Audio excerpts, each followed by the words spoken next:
Hello friends. तो आज हम बना रहे हैं एकदम खिला खिला आलू और मटर का पुलाव, वो भी प्रेशर कुकर में झटपट। तो देख लेते हैं इंग्रेडिएंट्स। तो सबसे पहले इसके लिए मुझे चाहिए राइस। मैं ले रही हूँ 1 कप बासमती राइस। मैं इस तरह के मेजरिंग कप से मेजर करके राइस की क्वांटिटी को ले रही हूँ। इसी के साथ हम लेंगे 2 मीडियम साइज के आलू, जिसे मैंने छील कर वॉश करके मीडियम साइज के पीसेस में कट किया है। इसके अलावा हम ले रहे हैं 1/2 कप मटर, ये फ्रेश मटर है। साथ ही में हम लेंगे 2 बड़े साइज के टमाटर। आप चाहें तो टमाटर की क्वांटिटी को कम कर सकते हैं। और मैं ले रही हूँ 1 मीडियम साइज का प्याज रफली चॉप करके। मैं ले रही हूँ 2 इंच अदरक का टुकड़ा, 2 हरी मिर्च और 6 से 8 मेरे पास है लहसुन की कलियां। इसके अलावा हम ले रहे हैं कुछ खड़े मसाले, जैसे कि मेरे पास है 2 तेज पत्ते, 2 इंच दालचीनी का टुकड़ा है मेरे पास, 4 लौंग है और 4 से 6 मेरे पास है काली मिर्च। तो ये हैं कुछ इंग्रेडिएंट्स जिनकी हमें ज़रूरत पड़ेगी। इसके अलावा हम लेंगे नॉर्मल इंडियन स्पाइसेस और ऑयल। आप कोई सा भी चावल यूज़ कर सकते हैं जो आपको अच्छा लगता हो। तो चलिए शुरुआत करते हैं आज की रेसिपी की। तो शुरुआत करेंगे हम टमाटर, लहसुन, अदरक और हरी मिर्च को ग्राइंड करके एकदम फाइन प्यूरी प्रिपेयर करने से। तो आप देख सकते हैं एकदम फाइन प्यूरी प्रिपेयर हो गई है हमारी। तो चलिए चलते हैं नेक्स्ट स्टेप पर। तो सबसे पहले प्रेशर कुकर को गैस पे रख के गैस को ऑन करेंगे और इसमें डालेंगे हम वेजिटेबल ऑयल। मैं डाल रही हूँ 3 to 4 टेबलस्पून वेजिटेबल ऑयल। आप कोई सा भी वेजिटेबल ऑयल यूज़ कर सकते हैं और इसे गर्म करेंगे। तो जैसे ही हमारा ऑयल गर्म होगा हम डालेंगे इसमें हमारे खड़े मसाले, जैसे कि तेज पत्ता, दालचीनी। हम डालेंगे लौंग। मैं 4 लौंग डाल रही हूँ और 4 से 6 मेरे पास साबुत काली मिर्च है। इन्हें भी आप ऑयल में डालेंगे और हाई फ्लेम पर इन्हें करीब 1 मिनट तक गर्म करेंगे। तो आप देख सकते हैं हमारे खड़े मसालों का साइज़ थोड़ा सा चेंज हो चुका है गर्म होने के बाद। खास तौर पे हमारी लौंग थोड़ी बड़ी हो गई है। तो अब हम डालेंगे इसमें 1 चुटकी हींग और आधा छोटा चम्मच में डालूंगी ज़ीरा। तेल गर्म है तो सब कुछ एकदम से क्रैकल कर जाता है, जैसे कि ज़ीरा भी क्रैकल कर गया है। तो अब बारी है इसमें प्याज डालने की। मैं डाल रही हूँ रफली चॉप प्याज। आप स्लाइस करके भी डाल सकते हैं और इसे इस तरह चलाते हुए सौते करेंगे हम 1 मिनट तक।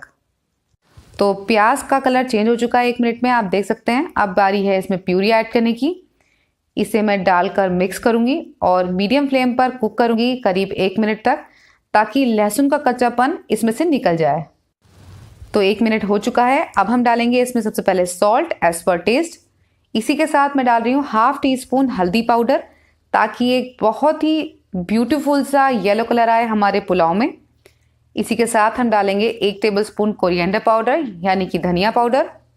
और हम डाल रहे हैं 1/2 टीस्पून रेड चिली पाउडर। क्योंकि हमने हरी मिर्च यूज़ किए हैं तो इसलिए मैं लाल मिर्च की क्वांटिटी को कम ही डाल रही हूँ। इन सब चीज़ों को अच्छी तरह से हम मिक्स करेंगे और हम मीडियम फ्लेम पर ही इसको तब तक चलाते हुए पकाएंगे जब तक कि हमारे जो मसाले हैं वो ऑयल रिलीज़ नहीं कर देते। तो ये एक इम्पॉर्टेंट स्टेप है, इसलिए इसको ध्यान से फॉलो कीजिएगा और मसालों को कुक कीजिएगा। तो आप देख सकते हैं हमारा जो मसाला है अच्छी तरह से कुक हो चुका है। तो अब बारी है इसमें वेजिटेबल्स डालने की। मैं मटर और आलू को एक साथ इसमें डाल रही हूँ। अगर आपको तीखा खाना पसंद है तो आप साबुत हरी मिर्च को 2 टुकड़ों में काट कर इस स्टेज पर इसमें ऐड कर सकते हैं। अब हम इसे मीडियम फ्लेम पर 2 मिनट तक पकाएंगे मिक्स करके, ताकि मसालों का फ्लेवर इन सब्जियों में अच्छे से आ जाए। तो करीब 2 मिनट हो चुके हैं। आप देख सकते हैं हमारी सब्जियां अच्छी तरह से भून चुकी हैं मसाले के साथ। इनका कलर भी थोड़ा सा चेंज हो चुका है। तो अब बारी है इसमें चावल को डालने की। मैं डाल रही हूँ 1 कप चावल इस प्रेशर कुकर में। मैंने चावल को सिर्फ पानी से धोया है, मैंने इसे पानी में बिल्कुल भिगो के नहीं रखा है। तो अब इसके बाद अब हम इसमें डालेंगे पानी को। तो जिस मेजरिंग कप से मैंने चावल को मेजर किया था उसी मेजरिंग कप से मेजर करके मैं पानी को डालूंगी। 1 कप चावल में मैं डालूंगी 2 कप पानी। आपके घर अगर मेजरिंग कप नहीं है तो आप किसी भी कटोरी से चावल को मेजर करें और उसी कटोरी से दुगने पानी को मेजर करके अपने प्रेशर कुकर में डालें। इन सब चीज़ों को अच्छी तरह से अब हम मिक्स करेंगे और मिक्स करने के बाद मैं इसे बंद करूंगी और इसे मैं 2 विसल आने तक अच्छी तरह से प्रेशर कुक करूंगी। और उसके बाद गैस को ऑफ करके इसका प्रेशर जब तक ठंडा नहीं हो तब तक अपने कुकर को नहीं खोलूंगी। तो इसे बंद करके कुक करते हैं 2 विसल तक। इस पुलाव को पकाते वक्त एक बात का ध्यान रखें कि कुकर बंद करने के बाद हमारे गैस की फ्लेम एकदम हाई पर हो। तो आप देख सकते हैं एक विसिल आ चुकी है और अब दूसरी विसिल भी आ चुकी है। तो अब मैं इस स्टेज पर गैस को ऑफ करूंगी। तो प्रेशर ठंडा हो चुका है, चलिए चेक कर लेते हैं इस तरह से विसिल उठाकर। तो आप देख सकते हैं हमारा पुलाव एकदम रेडी है। मैं आपको उसे चेक करके भी दिखाती हूँ। आप देख सकते हैं हमारे चावल के दाने एकदम खिले खिले बने हैं। तो चलिए ये बिल्कुल रेडी है, सर्व करते हैं। फ्रेंड्स, हमारा गर्मा गर्म आलू मटर का पुलाव बनकर बिल्कुल रेडी है सर्व करने के लिए। आप देख सकते हैं ये काफी खिला खिला बना है। मैं जूम करके दिखाती हूँ।